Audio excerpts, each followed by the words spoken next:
Hey folks, this is Matt once again, and before I tackle Hellraiser films, which I want to tackle, I wanted to watch these films again.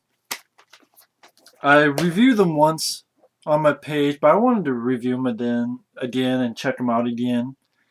But I checked out the remake first, which I liked the remake. Came out around 2009. It was a 3D film that was successful, and a lot of films like, oh wow, 3D can be successful. This was a $15 million budget. It made over 50 million bucks in the U.S. It made like over, I think, it made around 100 million worldwide, give or take. One place said 60, one place said 100, but it made 50 some million in the U.S. alone on a $15 million budget, which is pretty damn big success. Now it's directed by a guy, Patrick Lussier. Basically, he's a guy who he's mostly works as an editor. He's added a lot of like some of Wes Craven's stuff, like the Scream movies, and he's added a bunch of other stuff. I think he started directing, like he directed like Dracula 2 and Dracula 3 with Jason Scott Lee. He directed a film called White Noise 2: The Light, which a lot of people don't check that film out because the title, and White Noise 1 is a shitty film with a horrible ending where Michael Caine just get killed out of fucking nowhere. But White Noise 2: The Light with Nathan Fillion, I actually enjoy because it's a much better film than the first one. It wouldn't take much, but White Noise 2 is a better film. Uh, and Patrick Lussier directed this film, which I liked okay. He also directed Drive Angry, which actually the writer for this, Todd Farmer, who had written Jason X, which is a fun film. I enjoy Jason X a lot. Um, I honestly enjoy Jason X more than this, but I like this okay. But they went on to work together on Drive Angry with Nicolas Cage, Patrick Lussier directing, and Todd Farmer writing. And I like Drive Angry. I know they're both trying to work on Halloween 3 or Halloween 3D. I don't know if that's actually going to go anywhere, but that's what they're trying to work on. But anyway, as you can see, this is a remake of this film. Which, of course, when they put this, they have almost the exact same damn cover. But, you know. At least they gave this a good DVD, the fact that it's uncut. You know, I appreciate that. But yeah, I know one time, which I'll get to, well, I'll just say now, the original film, at one time they were going to do a sequel to this film. I guess that's why you heard like some interviews where the director or producer said they were going to use some of the deleted footage and put it into the sequel. Because the sequel to this film, the original film, was supposed to be like 20. They wanted to do like an Halloween H2O, like 20 years later, where you had the two main characters of the first film come back. Probably get the actors back too. And they're a married couple. They have, kids. And there's a killer going around again. And some of the elements they were going to use for that sequel, they put in the remake. This film, I understand. If not, I know they wanted to do a sequel, and of course they didn't happen because they're like, well, the first film wasn't a big hit. Even if we made a direct-to-video, it wouldn't sell any, which I disagree. I would have liked to have seen that. But they said, Halloween and Chainsaw Massacre remakes were big hits. So just do a remake. And also, then do it in 3D. The reason I'm wearing these is that, of course, you get this 2-disc, which the second disc really should not be. The second disc is really not much on it. I mean, the first disc, you did 3D glasses, of course. The first disc 1 is the 2D version, and the other side is the 3D version. To be honest, all these features on disc 2 you could have put on the 2D version and just flipped the disc. It really, like, if 3D took a lot of info for the DVD, they just put it on the other side, the 2-disc side. The 2D side. I mean, there's bonus features. I mean, like, one's like 5 minutes long and one's like 7 minutes long. It's really not much. But you do have some 3D glasses with it. And When I first reviewed this film, which the old review is still on my account, I'll keep it there. My old review is still up on this account, I should say. Uh, the 3D didn't work for me, but now that I had this new TV that I got around last December, October, well, actually last year, November, December, uh, it actually works a lot better. And so actually the 3D worked. As strange as it seems, it worked. There was a few instances like when he throws the pickaxe and it goes right to the screen. I kind of, oh shit, flinched. So the 3D actually worked very well on this TV. I guess on the LCD TVs and such like that, it actually works pretty damn decently. Doesn't mean we don't buy like Friday the 13th Part 3 in 3D because there's no features on that, which is bullshit. But it's pretty cool that it actually worked. But getting to the film itself, I mean, the film, I think it starts off very well. I like the credits and how they did the credits, did the info about how there was a explosion at the mine because the star Jensen Ackles, guy from Supernatural, who I wasn't really a fan of. I like the other guy from Supernatural, Jared Padalecki, I think it was his name. He was in the Friday the 13th remake. I like the or reboot, how you want to call it. I like that Friday the 13th film. I'd probably say that I like that a little bit more than this one. I'd probably say that. Um, I had less problems with that film than this film, but I still like the film okay. This is still a fun time. Definitely not as good as the original, and I'll get to that when I review the original. But I like the way they, of course, Jensen Ackles, he's a guy, he's the son of the guy who owns the mines. He forgot to bleed the mines, like to bleed the gas line, and that caused an explosion, and they find Harry Warden, and you find out Tom Atkins, he's in the film as the sheriff, that the other people trapped were killed by a pickaxe, and that Harry Warden did to conserve his air. And he's in a coma, and it's like a year later, and he goes crazy, kills everybody in the hospital.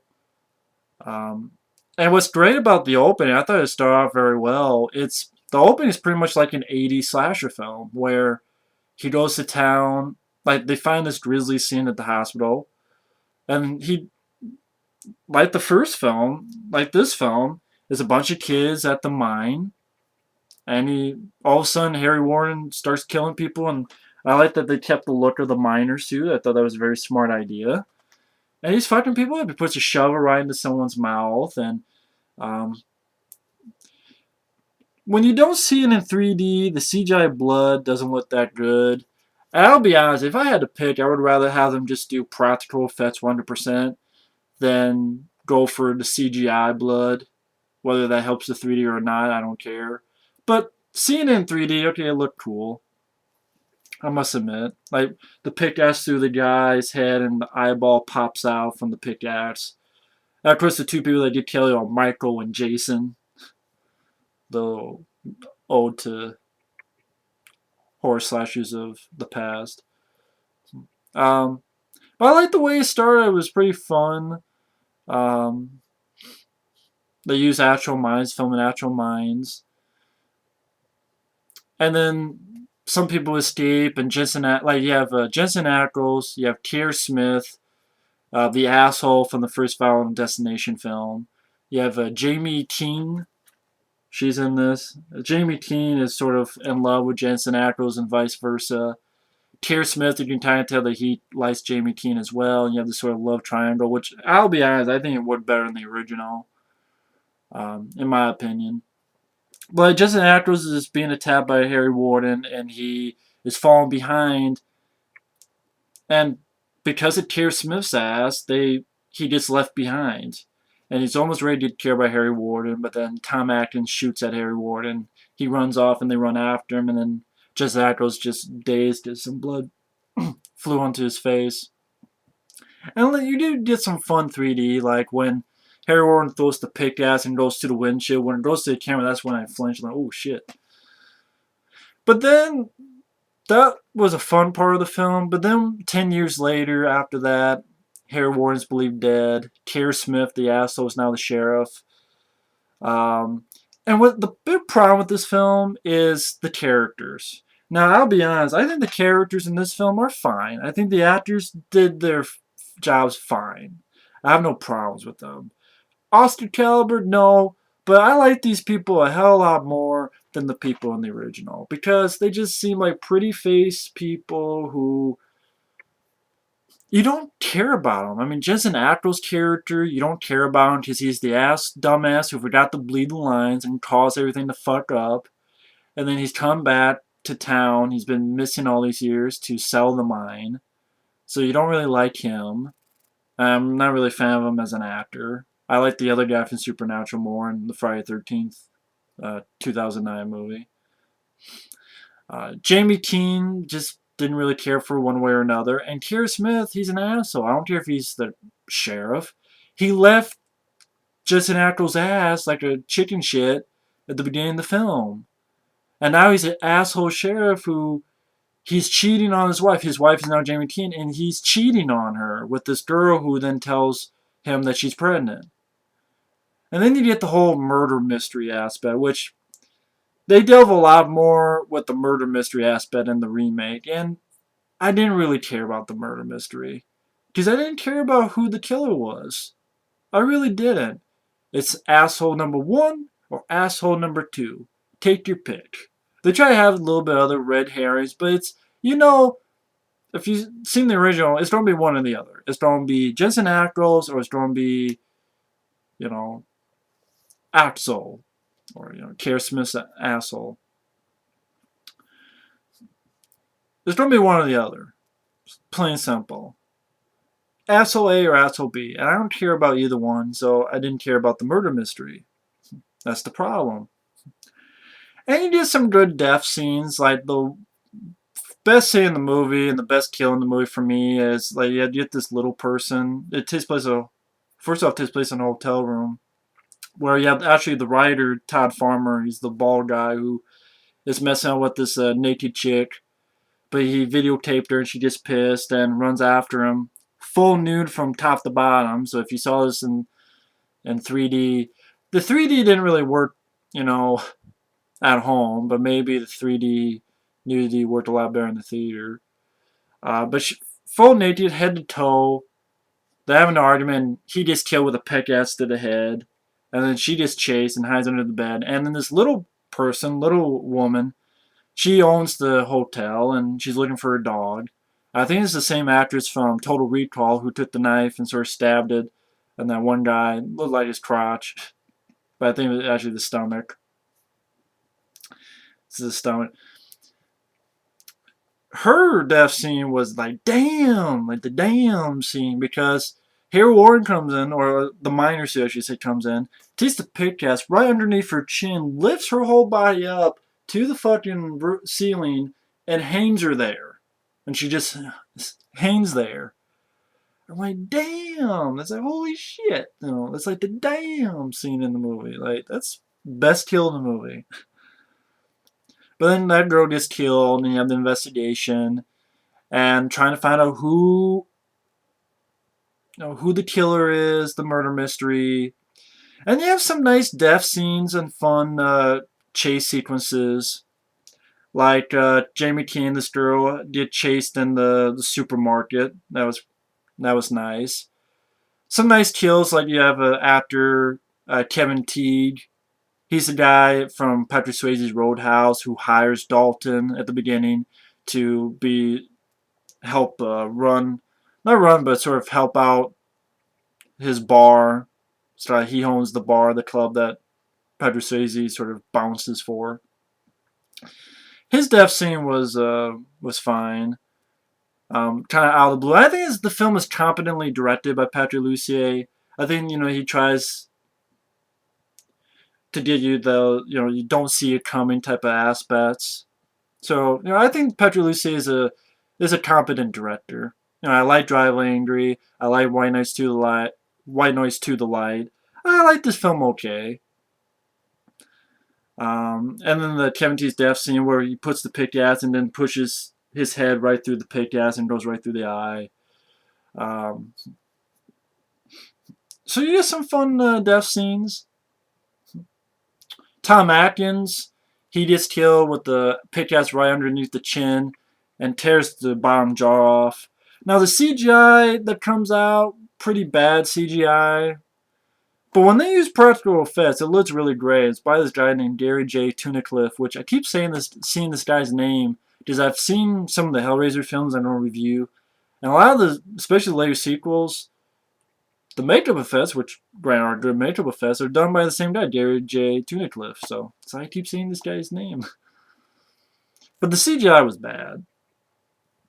But the biggest problem with me for this film is the characters. I don't care about anybody. Except the deputy. He's the deputy I care for. I don't know if I'm going to remember his name. Probably not. I probably don't have the shit. I don't have the fucking thing up. But his first name is Eddie in real life. He's basically the deputy in the film. He's the black guy. He's the deputy. I liked him because I know he was in Gone Baby Gone. He was in a few episodes of the TV show House. I liked him. I liked him. He was also in X-Men First Class as Darwin. The character that, okay, he's not impossible to kill, but he's damn near impossible to kill. That's my point. And he's the first to die. Because he's black. He's going to be enslaved, as Kevin Bacon said. Sorry, but I'm not a fan of that movie. But I like him as an actor, but he didn't get to do too much.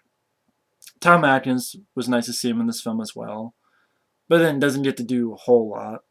But again, the 3D was nice, some good kills, the miner suit was great, some good chase sequences, death scenes. But the problem with me is, again, some of the CGI blood wasn't that good. Like, if I had to pick between the 3D and 100% practical, I'd choose 100% practical effects, but...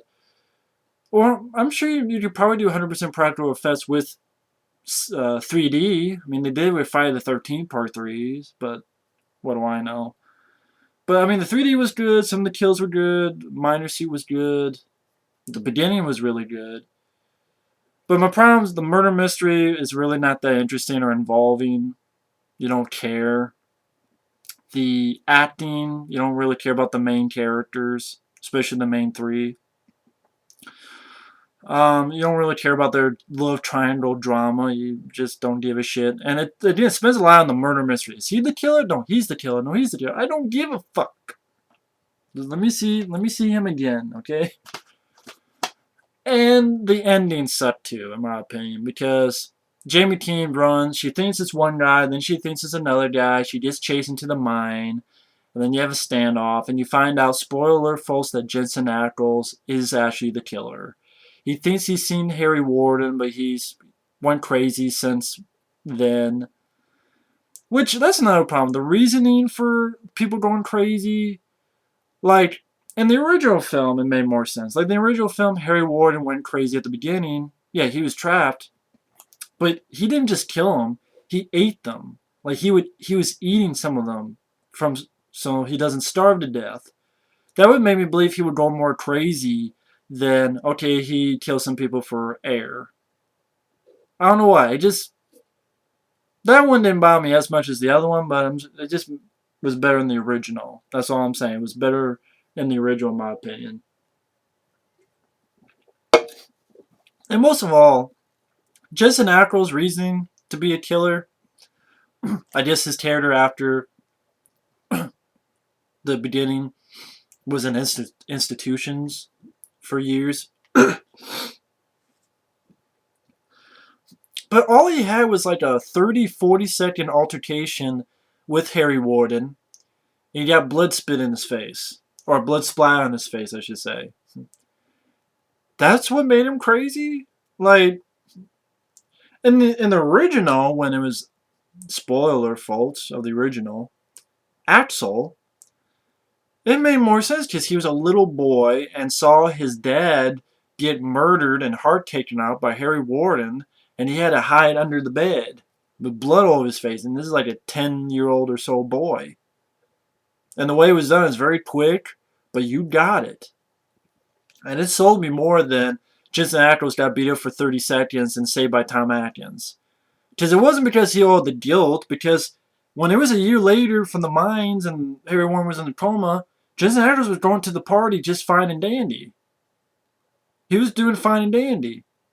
Going to the mine, having fun, a party. No. It's this little 40-second altercation with Harry Warren. I'm like, really? What about most of the people in slasher films that get attacked by a killer like throughout the whole end of the film? Are they all going to go crazy? Like Amy Steele and Laura Lincoln and Lisa Wilcox and, Heather Langenkamp didn't go crazy at the end of Elm Street, For Elm Street 3, she wasn't crazy. I don't know. And the ending just... Keira Smith and Jensen Ackles has this fight, and the stupid thing is that there's a good 30-40 seconds where the bad guy, Jensen Ackles, is choking Keira Smith. Jamie Keen's husband, the good guy. She has the gun. She could clearly just walk up and shoot the motherfucker in the head, and she doesn't. Like, the guy's choking for a good 30 seconds, and she's like, she's still holding the gun? Like, what the fuck are you waiting for? An invitation or a blowjob? Shoot some bitch already. So that was very stupid. And the murder mystery, sometimes it's like the kind of misleading. Like, there's a scene where this guy, Red, takes Jensen Ackles down to the tunnels. And then supposedly Jensen Ackles saw Harry Warren kick him in and lock him in. And he sees Harry Warren kill that guy. But of course, when you look back after the end, he's like, oh, that was him. But it bugs me because that means he went in, he put on the suit, he kills the red guy. Not only kills him, but then picks him in the chest a few times for good measure. But then, like, he looks at Jensen Ackles for like 30 seconds, and then the crew, the other people, arrive. So I'm like, wait a minute, it took him 30 seconds to walk up, take all the shit off, make sure there's no blood on there, and then lock himself in? Which is weird because the cops arrest him, right? And they're like, he was locked in. There's no way. He had to have had help. But then we see at the end the flashback of how he actually locked himself in. And I'm like, how the fuck did the cops miss this? Are they shitty cops? That's why they let him go in the first place. But maybe there's an explanation, but I didn't really buy it. I thought, it's definitely the one where they mislead the most. And I think there's a lot of people who could have called it in the first 5-10 minutes. Well, maybe the first 20 minutes. But the ending where, she shoots the bullet as a CGI bullet, and then Jensen Ackles just blown in CGI fire, blown back. And then he survives. He walks out. Sequel bait. Just, didn't really care for. So, while I don't care for the ending, I don't care for the characters or the actors, the main actors, and the murder mystery I just didn't give two shits about. This is asshole 1 or asshole 2? Who did it? I don't care. But some fun kills, some good practical effects. Tom Atkins I liked. The guy who's the deputy I liked. Score, I didn't care for the score. I mean, I would rather have just heard Ballad of Harry Warren again from the original, but that's just me. Great opening, but terrible ending. Some good fun stalk sequences. I mean, it was a fun slasher film, but it has a lot of problems, so that's why I said it's okay. But it's not terrible at all. I mean, it's much better than Halloween Remake, and it's much better than a lot of other remakes, in my opinion. I had a fun time, but I just have some problems, and I would not have minded seeing the sequel to see what they do, but then weirdly enough, Patrick Lussier and Todd Farmer wanted to do a sequel, but Lionsgate said no. We don't want to do a sequel. We just call this a oneer. I'm like, so you set it up for a sequel, but then Lionsgate, even though the film made a shitload of money, you're not going to do a sequel.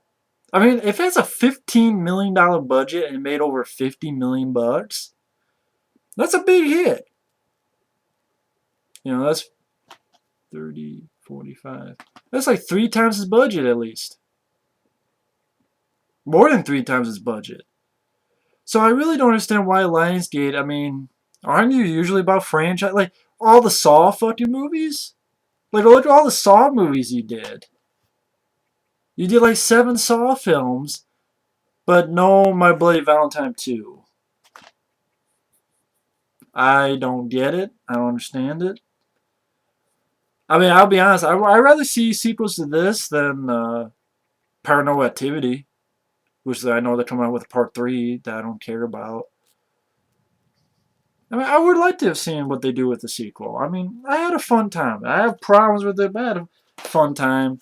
Definitely not as good as the original, which I'll get into next time. But either way, thanks for watching. Take care. I want to take these 3D glasses off because it's giving me a headache. But thanks for watching. Take care and stay tuned for my review of the original, in my opinion, classic, My Bloody Valentine. Take care. Later.